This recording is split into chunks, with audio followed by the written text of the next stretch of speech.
is not involved in the keeping of these physical expressions of equivalence of form, but must learn how to keep the law of equivalence of form in the spiritual world, which is its environment.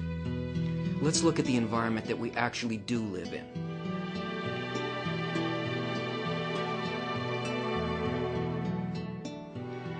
The world that surrounds the human level is based on exactly the same principle of nature, but it's a completely different order of nature, because the human level is a level of feeling, thoughts, and intentions, and there are laws and forces that work on us that are of that nature. So here is the environment that we find ourselves in. There is a field of influence, and this field of influence is called the Creator. The Creator influences us by means of forces. And these forces are expressed as laws. That is, they're obligatory. They come to us from the Creator, and each one of these is one of 613 forces or laws. These laws are laws of love. They are laws of bestowal. They are intentions towards the creature. Here in that field is the creature, plus the other levels of life below the creature, levels 1, 2, and 3 that we spoke of earlier. Within the creature, there exist like pressure or forces that must equalize with the influence coming from the Creator. And these are called desires. There are 613 desires within the creature, the human level of the creature. And the law of equivalence of form means that the inner desire or pressure must equalize, that is, come to equivalence, form a balance with this desire that is related to this force from the Creator. And to the degree that we are unlike the forces, the 613 actual laws of nature for the human level, to the degree that we are not like it, we and all the levels of life below us suffer. Things go for the worse. To the degree that we equalize, that we succeed in finding equivalence of form and becoming the same thing as the intent behind that law, all of life, including the creature itself, finds a homeostasis. Man, the human level, finds a homeostasis within this field and achieves equivalence with it. Becomes like all of the 613 laws. Now, all of these laws that affect both the levels of life below us and the ones in relation to the man, if the creature can equalize with that, with the law of nature, he is also equalizing with the Creator himself.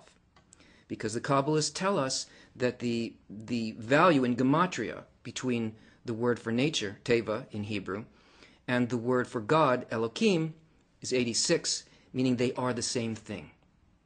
They apply both to the level of human and to every other level below man. Now, this may seem mechanical. It's a kind of mechanical explanation.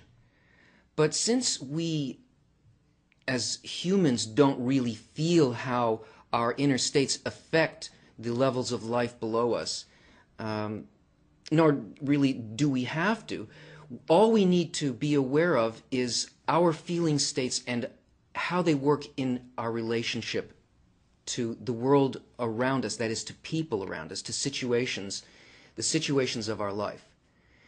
And that's what the equalization of the inner pressure of the desire and the outer pressure of a law is really about.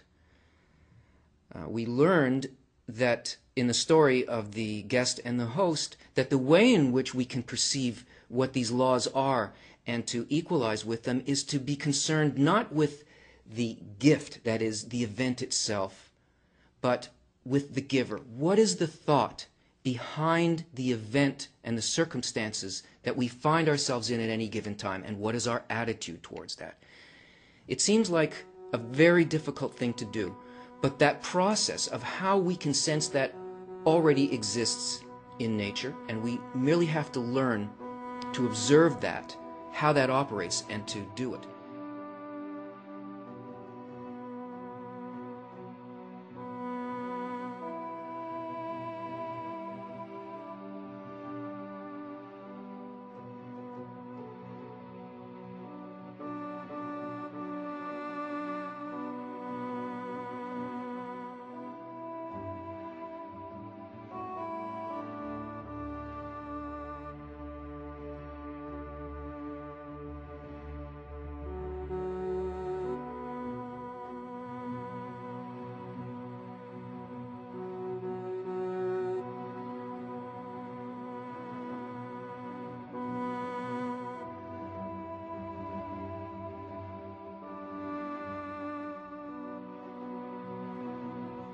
Now let's return to the article, The Acting Intelligence by Bala Salam.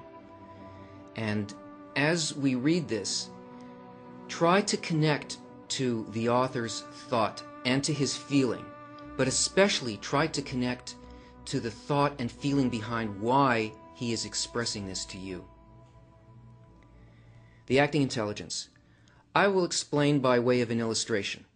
We observe that in every deed performed in the world, there adheres and remains in that deed the very mind which performed it, so that in the table we sense the mindful craft of the carpenter and his command of his craft, whether great or small.